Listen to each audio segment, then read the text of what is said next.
कहानी की शुरुआत 3 अधेड़ उम्र के दोस्तों से होती है जो हर साल की तरह इस बार भी एक रेस्टोरेंट में अपनी एनुअल गैदरिंग के लिए मिलते हैं। शराब पीते हुए तीनों अपने जवानी के रोमांचक दिनों को याद कर रहे होते हैं। तभी उनमें से एक की नजर पास बैठी कुछ गुंडों की टोली पर पड़ जाती है। सिर्फ देखने भर से गुंडे भड़क जाते हैं और उसकी तरफ एक बाल्टी फेंक देते हैं। इतने सालों से शांत पड़ा उसका पुराना लड़ाकू स्वभाव अचानक जाग उठता है और कुछ ही पलों में वह कई गुंडों को अकेले जमीन पर गिरा देता है। लेकिन जब वह पीछे मुड़कर अपने दोस्तों को देखता है तब उसे पता चलता है कि किम पहले ही वहां से गायब हो चुका है, क्योंकि अब वह किसी भी तरह की परेशानी में पड़ने से डरता है। किम अब वह निडर आदमी नहीं रहा जो कभी हुआ करता था। अपनी पत्नी की मौत के बाद उसने अपनी बेटी मिंजी को अकेले पाला था। मिंजी अब हाई स्कूल के दूसरे साल में पढ़ती है, जबकि किम एक साधारण बैंक कर्मचारी बनकर हर दिन घर और ऑफिस के बीच अपनी जिंदगी गुजारता है। वह बहस से बचता है, लड़ाई नहीं करता और सिर्फ शांति से जीना चाहता है, मगर परेशानी बार बार उसका पीछा करती रहती है। एक शाम ऑफिस से लौटते समय उसके अपार्टमेंट के बाहर खड़े एक गुंडे की फेंकी हुई सिगरेट किम से टकरा जाती है। किम उस आदमी के शरीर पर बने टैटू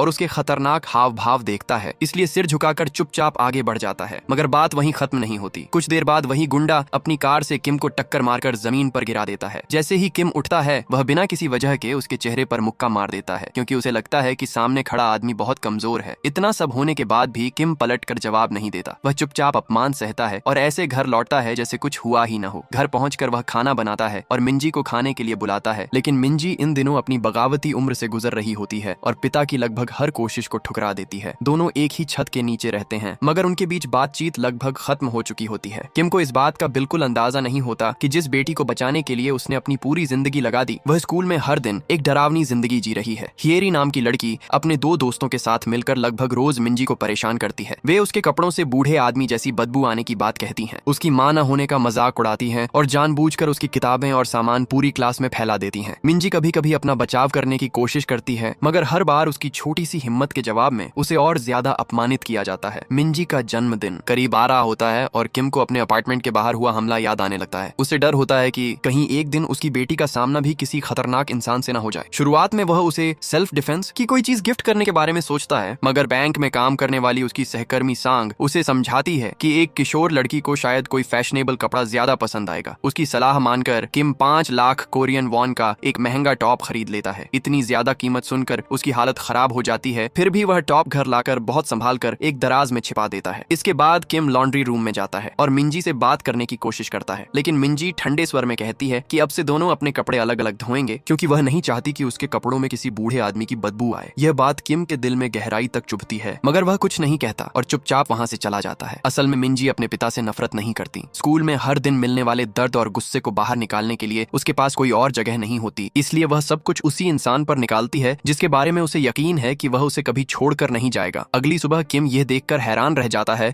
कि रसोई में पड़े सारे गंदे बर्तन मिंजी ने धो दिए हैं। ये बहुत छोटी सी बात होती है, मगर उसे पिछली रात के शब्दों का दर्द थोड़ा कम हो जाता है। दूसरी तरफ स्कूल में मिंजी स्पोर्ट्स क्लास के लिए तैयार होने जाती है, लेकिन उसे पता चलता है कि हियरी और उसकी सहेलियों ने उसकी स्पोर्ट्स यूनिफॉर्म कूड़ेदान में फेंक दी है। मजबूरी में वह अपनी सामान्य स्कूल यूनिफॉर्म पहनकर जिम की तरफ चलने लगती है। रास्ते में उसकी मुलाकात नाम से होती है, जिसे वह मन ही मन पसंद करती है। पूरी बात सुनने के बाद नाम अपनी स्पोर्ट्स जैकेट उसे दे देता है। इतनी छोटी सी मदद भी मिंजी के दिल में खुशी की लहर पैदा कर देती है। बदकिस्मती से हियरी यह सब देख लेती है। वह खुद भी नाम को पसंद करती है और पहले ही तय कर चुकी होती है कि नाम पर सिर्फ उसी का अधिकार है। उसे मिंजी की मदद करते देखकर उसके अंदर की जलन और बढ़ जाती है। इसी दौरान किम अपने 2 पुराने दोस्तों जियोंग और मास्टर हान के साथ सालाना मुलाकात पर पहुंचता है। तीनों कभी अपनी जवानी में बेहद खतरनाक और प्रभावशाली लोग हुआ करते थे, मगर अब बाहर से साधारण अधेड़ पुरुष दिखाई देते हैं। फिर भी जब वे साथ बैठते हैं तो पुरानी कहानियां कभी खत्म नहीं होती। जियोंग गर्व से अपनी टी शर्ट पर छपी बेटी की तस्वीर दिखाता है। तभी पास वाली टेबल पर बैठे कुछ गुंडे रेस्टोरेंट के मालिक पर हमला करने लगते हैं। जियोंग का खून खौल उठता है और वह बीच में जाना चाहता है, मगर किम और मास्टर हान उसे खींचकर बाहर ले जाने लगते हैं। गुंडे फिर भी उन्हें शांति से जाने नहीं देते और गर्म चाय का पूरा बर्तन जियोंग पर उड़ेल देते हैं। बड़ी मुश्किल से वह अपना गुस्सा काबू करता है और आगे बढ़ता रहता है, लेकिन तभी एक गुंडे की नजर उसकी टी शर्ट पर छपी बेटी की तस्वीर पर पड़ती है और वह उसके बारे में बेहद गंदी बात कह देता है। वह एक वाक्य जियोंग का बचा हुआ धैर्य भी खत्म कर देता है। जियोंग अकेला ही गुंडों के बीच घुस जाता है और उन्हें तब तक मारता है जब तक वे खड़े रहने लायक नहीं बचते। मास्टर हान किम से पूछता है कि क्या उन्हें जियोंग की मदद करनी चाहिए, मगर किम कुछ न देखने का नाटक करता है और रेस्टोरेंट से बाहर निकल जाता है। आखिर में पुलिस पहुंचती है और पूरी तरह बेकाबू हो चुके जियोंग को रोकने के लिए स्टन गन का इस्तेमाल करती है। स्कूल में मिंजी नाम को उसकी जैकेट वापस करती है। दोनों मुस्कुराते हुए थोड़ी देर बात करते हैं, मगर उन्हें पता नहीं होता कि हियरी एक बार फिर उन्हें देख रही है। स्कूल खत्म होने के बाद हियरी मिंजी को घसीटकर एक स्टोरेज रूम रूम में ले जाती है और आते ही उसे 2 थप्पड़ मारती है। मिंजी घबराकर बताती है कि वह सिर्फ जैकेट लौटाने गई थी क्योंकि किसी ने उसकी स्पोर्ट्स यूनिफॉर्म कूड़ेदान में फेंक दी थी। हिएरी उसकी बात सुनने से इनकार कर देती है। वह मिंजी को लात मारकर नीचे गिराती है और कहती है कि उसे गुस्सा नाम की वजह से नहीं बल्कि मिंजी के शरीर से आने वाली गंदी बदबू की वजह से है। इसके बाद वह उसकी मरी हुई माँ का मजाक उड़ाती है। मिंजी की माँ उसकी डिलीवरी के समय मर गई थी और यही बात उसके दिल का सबसे गहरा घाव थी। जैसे ही हिएरी उसकी माँ का अपमान करती है, मिंजी का धैर्य टूट जाता है। वह हिएरी पर झपटती है, उसे जमीन पर गिराती है और लगातार मुक्के मारने लगती है। कुछ देर बाद किम को स्कूल से फोन आता है। टीचर बार बार चेतावनी देते हैं कि हिएरी का पिता चेयरमैन जो एक बहुत बड़े कंस्ट्रक्शन ग्रुप का मालिक है। वे बताते हैं कि मामला बिगड़ गया तो स्कूल का कोई भी व्यक्ति परिणाम संभाल नहीं पाएगा। किम स्कूल पहुंचता है तो मिंजी रोते हुए बताती है कि हिएरी उसे बहुत लंबे समय से परेशान कर रही थी और आज पहली बार उसने जवाब दिया है। उसे उम्मीद होती है कि कम से कम अब उसका पिता उसके साथ खड़ा होगा, लेकिन किम कोई सफाई नहीं देता। वह हिएरी के माता पिता के सामने घुटनों पर बैठ जाता है, सिर झुकाकर माफी मांगता है और उनसे दया की भीख मांगता है। वह कहता है कि दोनों ही बेटियों के माता पिता हैं, इसलिए उसे एक मौका दे दें। साथ ही वह वादा करता है कि मिंजी को तुरंत किसी दूसरे स्कूल में ट्रांसफर कर देगा। चेयरमैन जो नकली उदारता दिखाते हुए कहता है कि क्योंकि मिंजी बिना माँ के बड़ी हुई है इसलिए वह इस बार उसे माफ कर देगा। लेकिन किम और मिंजी के जाने के बाद चेयरमैन जो अपने लोगों को किम की पूरी जानकारी निकालने का आदेश देता है। जब उसे पता चलता है कि किम सिर्फ एक साधारण बैंक कर्मचारी बताया जा रहा है तो उसके चेहरे पर तिरस्कार आ जाता है। वह प्रिंसिपल को भी चेतावनी देता है कि उसकी बेटी के साथ दोबारा कुछ नहीं होना चाहिए। मिंजी पूरी तरह टूट जाती है। उसके पास परिवार के नाम पर सिर्फ पिता ही बचा है, मगर उसी पिता ने उन लोगों के सामने घुटने टेक दिए जो उसे लंबे समय से परेशान कर रहे थे। उसे लगता है जैसे किम ने सिर्फ हिएरी के परिवार के सामने नहीं बल्कि पूरी दुनिया के सामने सिर झुका दिया हो। वह कहती है कि आज रात अपनी एक क्लासमेट के घर रहेगी और अकेली चली जाती है। रास्ते में उसे नाम का संदेश मिलता है जिसमें रात को स्कूल के पीछे मिलने के लिए कहा गया होता है। उसी समय किम अपनी पत्नी की कब्र पर जाता है। वह उससे बात करते हुए स्वीकार करता है कि पिछले कई साल कितने मुश्किल रहे हैं। उसे समझ नहीं आता कि अपनी बेटी से कैसे बात करे और उसे बचाने की कोशिश करते हुए उसका भरोसा कैसे न तोड़े। रात आधी होने तक उसकी चिंता इतनी बढ़ जाती है कि वह मिंजी को फोन करता है, मगर उसका फोन बंद होता है। अगली सुबह तक फोन बंद रहने पर किम उस क्लासमेट को फोन करता है जिसके घर मिंजी ने जाने की बात कही थी। लड़की बताती है कि मिंजी उसके घर आई ही नहीं। किम के अंदर एक भयानक डर पैदा हो जाता है। वह तुरंत स्कूल पहुंचता है और पता चलता है कि मिंजी आज क्लास में भी नहीं आई। तभी उसके सामने नाम आता है जिसके चेहरे पर चोट के निशान होते हैं। नाम बताता है कि कुछ गुंडों ने उस पर हमला करके उसका फोन छीन लिया था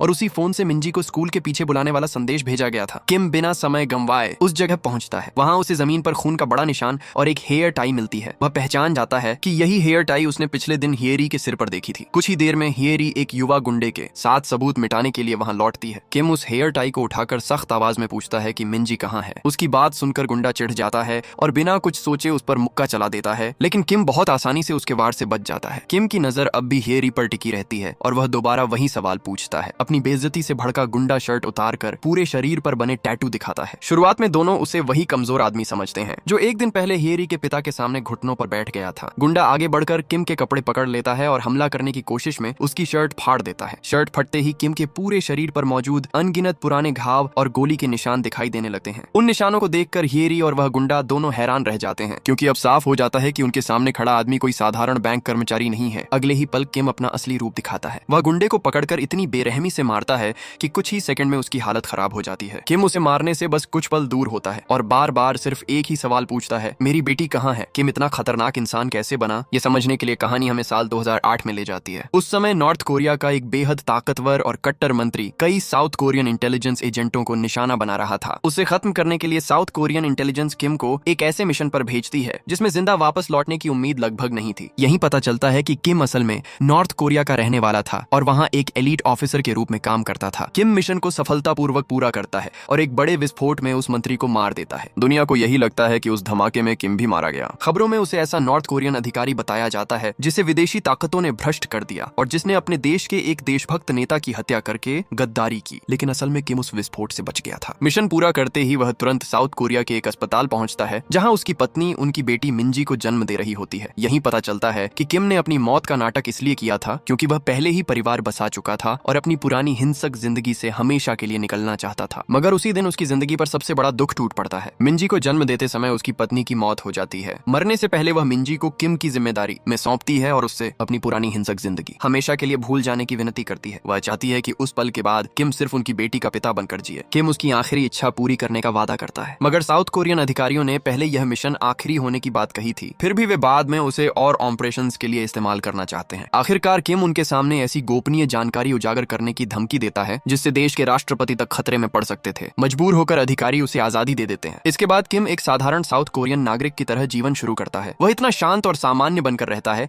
कि कोई उसके अतीत पर शक भी नहीं कर सकता। किम अपनी पूरी जिंदगी अकेले मिंजी को पालने में लगा देता है। पत्नी के बिना बेटी की देखभाल करना उसके लिए बेहद मुश्किल था, मगर हर परेशानी उस समय छोटी लगने लगती थी जब मिंजी उसकी तरफ देखकर उसे पापा कहती थी। फिर भी उसकी आजादी की एक शर्त थी, साउथ कोरियन इंटेलिजेंस उस पर लगातार नजर रखेगी और जिस दिन उसने अपनी असली काबिलियत दुनिया के सामने दिखाई उसी दिन उसकी शांत जिंदगी खत्म हो जाएगी। इसी वजह से किम ने सालों तक अपमान, मारपीट और बेइज्जती सहकर भी जवाब नहीं दिया। लेकिन अब उसकी इकलौती बेटी गायब थी। इतने सालों से निभाए हर नियम का कोई मतलब नहीं बचा था। किम धीरे से सिर उठाता है और उसकी आंखों से कमजोरी का आखिरी निशान भी गायब हो जाता है। अगले ही पल वह गुंडे को इतनी बेरहमी से मारता है कि उसका पूरा चेहरा खून से भर जाता है। वह उसका गला पकड़कर बर्फ जैसी ठंडी आवाज में मिंजी के बारे में पूछता है। अब हिएरी और गुंडा दोनों बुरी तरह डर जाते हैं। जान बचाने के लिए वह लड़का पिछली रात की पूरी सच्चाई बता देता है। किम के घुटनों पर बैठकर माफी मांगने और मिंजी को दूसरे स्कूल में भेजने का वादा करने के बाद भी हिएरी शांत नहीं हुई थी। उसे लगा कि मिंजी का पलटकर लड़ना उसके अधिकार के खिलाफ खुली चुनौती थी, इसलिए उसने उसे सबक सिखाने का फैसला किया। हिएरी के आदेश पर गुंडों ने पहले नाम को अगवा करके पीटा और उसका फोन छीन लिया। फिर उसी फोन से मिंजी को स्कूल के पीछे बुलाया गया। मिंजी को लगा कि नाम उससे मिलना चाहता है, इसलिए वह अकेली वहां पहुंच गई। मगर वहां हिएरी, उसकी 2 सहेलियां और कई युवा अपराधी उसका इंतजार कर रहे थे। इस बार मिंजी ने शांत रहने से इनकार कर दिया। उसने कहा कि वह अपने पिता की तरह दबकर नहीं रहेगी और जवाब में लड़ने लगी। उसने हिएरी को जमीन पर गिराकर सबके सामने उसकी बेइज्जती कर दी। अपमान से पागल हो चुकी हिएरी ने जमीन से ईंट उठाई और मिंजी के सिर पर मार दी। मिंजी तुरंत नीचे गिर गई और जमीन पर खून फैलने लगा। वहां मौजूद कुछ छात्र घबरा गए और एक ने एम्बुलेंस बुलाने की कोशिश की, लेकिन गुंडों को डर था कि उन्हें जिम्मेदार ठहराया जाएगा, इसलिए उन्होंने सबके फोन छीन लिए। इसके बाद उन्होंने गोल्ड टूथ गैंग के वो नाम के अपराधी को फोन किया और मिंजी की उस लाश को ठिकाने लगाने के लिए कहा जिसे वे मरा हुआ समझ रहे थे। हिएरी ने खुलेआम बताया कि उसका पिता चेयरमैन जो है और पैसे की कोई कमी नहीं होगी। जैसे ही गोल्ड टूथ को चेयरमैन जो का नाम सुनाई दिया, वह तुरंत दिलचस्पी लेने लगा और वू को काम स्वीकार करने का आदेश दे दिया। उसके आदमी आए, मिंजी को कार की डिक्की में डाला और वहां से ले गए। सफर के दौरान गोल्ड टूथ ने चुपके से अपने फोन की रिकॉर्डिंग चालू कर दी। उसने चालाकी से हिएरी से कहलवा लिया कि ईंट उसी ने मारी थी ताकि बाद में इस रिकॉर्डिंग का इस्तेमाल चेयरमैन जो के खिलाफ कर सके। पूरी बात सुनते ही किम घर लौटा है। वह एक छिपी हुई अलमारी के सबसे गहरे हिस्से को खोलता है और वर्षों से बंद पड़ा कॉम्बैट इक्विपमेंट बैग बाहर निकालता है। कुछ ही देर में वह डरावनी शांति के साथ गोल्ड टूथ गैंग की इमारत पर पहुंच जाता है। जो भी अपराधी उसके सामने आता है वह उसे बिना रुके गिराता चला जाता है। एक कमरे में उसे एक ब्लैक मार्केट डॉक्टर दिखाई देता है जो एक जवान कैद लड़की के अंग निकालने की तैयारी कर रहा होता है। किम जमीन से कुल्हाड़ी उठाकर इतनी सटीकता से फेंकता है कि ऑपरेशन तुरंत रुक जाता है। दूसरी तरफ वू और बाकी अपराधी शोर सुनकर भागने की कोशिश करते हैं। वो खिड़की से कूदता है मगर सीधे उस लगभग अदृश्य धारदार तार के जाल में फंस जाता है जिसे किम पहले ही तैयार कर चुका था। किम उसे पकड़ता है और बार बार उसका सिर पानी के अंदर दबाकर मिंजी की जगह पूछता है। वो घमंड में उसका मजाक उड़ाता है और कहता है कि उसके मुक्के किसी कमजोर औरत जैसे हैं। किम बिना कुछ कहे जेब से एक सिक्का निकालता है और उंगलियों के बीच उसे कुचल देता है। इसके बाद वह बैग से बंदूक निकालकर वो की जांघ में गोली मारता है। वह शांत स्वर में बताता है कि वो अभी सिर्फ इसलिए जिंदा है क्योंकि किम अभी मानना चाहता है कि मिंजी जिंदा हो सकती है। उसी समय वू के फोन पर गोल्ड टूथ का संदेश आता है। किम फोन छीनकर वॉइस कॉल करने की कोशिश करता है मगर गोल्ड टूथ तुरंत शक कर लेता है क्योंकि वू ने कभी खुद से उसे कॉल नहीं किया था। वह अपने लोगों को पूरी बातचीत मिटाने और फोन नष्ट करने का आदेश देता है। किम सिर्फ आखिरी संदेश पढ़ पाता है जिसमें लिखा होता है कि लड़की की बॉडी पहले ही ठिकाने लगाई जा चुकी है। वे शब्द किम को अंदर से तोड़ देते हैं। उसे अपनी मरती हुई पत्नी याद आती है जिसने उसका हाथ पकड़कर हिंसक जिंदगी छोड़ने की विनती की थी। उसने कहा था